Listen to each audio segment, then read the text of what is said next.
Hey, what's up everyone? So it's iPhone 12 release day, which means a lot of people are getting their iPhone 12s today, me included, and mine just arrived, so I just wanted to do a quick unboxing. This won't be a review or anything, but I just want to unbox it because I know some people really like to see the unboxing experience, so I'll unbox for you. Now, I went with the 64GB blue iPhone 12, just the base model. I really didn't feel like I needed anything more than the base model. I did consider getting the iPhone 12 mini, but at the end of the day, I did want that larger screen, the 6.1-inch screen. So I bought mine from AT&T, so I'm unboxing it right now. And as you can see here, it's gonna be a little bit different unboxing this year because they removed the charging brick and the headphones from the box. They were able to save a lot of space, and now this thing is incredibly small. You can see here, very skinny, very light, and saved a lot of space. And the rest of the stuff is just from AT&T. So let's open up this box. I'll be quiet here so you can hear the peel. There you go. And again, here's the box. And all you have to do is just take off the top. And there is the blue iPhone 12.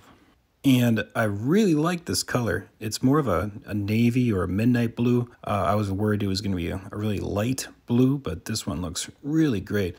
And it's a little bit shiny on the back here. You can see it's got the glass back, which is shiny. I already got fingerprints on it, but it looks great in my opinion. Now the front has this, it looks kind of like paper, but it's actually a little piece of plastic that you can peel right off here. And there is the front of the screen. It's not glass, I guess it's that ceramic shield that they call. I mean, it looks like glass, acts like glass, but it's supposed to be more durable. It still has the lightning port, you can see here, speakers on the bottom. And let's just see what else is in the box here.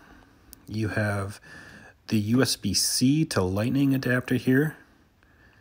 And then you have your tiny little manual book here that has a SIM card removal tool.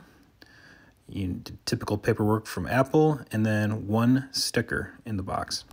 So that's the unboxing. Now, my first impressions of this iPhone 12 really was nostalgic because I still have my iPhone 5 from way back when, and I actually just let my daughter play around with it because it's not connected to a network or anything, and it's super slow now. But when I picked up the iPhone 12 for the first time, I had that same feeling that I do when I pick up now my daughter's iPhone 5. And it has those squared off edges, and it's not quite as chamfered as the iPhone 5 is, but it has that same feel, same grip that honestly I loved. When they went to the more curved edges, like on my iPhone 8, it felt more slippery, didn't get quite the same grip as I do with these phones, so I'm really glad they went back to this design. The blue on the back and on the sides of the iPhone 12 is like the perfect blue in my opinion, because it's got that kind of dark navy stealth looking blue to it, kind of a midnight blue. It's not quite as dark as the Pacific blue on the iPhone Pro, which I also really love, by the way, but the iPhone 12 does have the glass back, which makes this a pretty shiny and reflective and kind of a fingerprint magnet, but overall I still really like this design. The sides on the iPhone 12 are aluminum, which gives the blue kind of a matte look, which I really like. I'm not a huge fan of the stainless steel on the iPhone 12 Pro. I think it's a little bit too shiny in my opinion, so if I could, I would rather have the back of the iPhone 12 Pro and the sides of the iPhone 12. That would be a good looking phone in my opinion, because you'd have kind of the all-around matte look rather than, you know, the kind of the aluminum and glass or the stainless steel and then the matte on the back. I would love to have just one uniform matte looking phone. Another nice touch is that the camera module is also the same color blue, and even the trim around the cameras is the same blue, so everything looks really uniform. Now, powering this thing on, even when the Apple logo came on, I was kind of taken back with how awesome this display looks. Now, I'm coming from an iPhone 8, so when I turn on my phone, the blacks are definitely not as black as this. The whites are not as white. This is an OLED screen. It looks a million times better than the iPhone 8 already, and I haven't even set up the phone yet.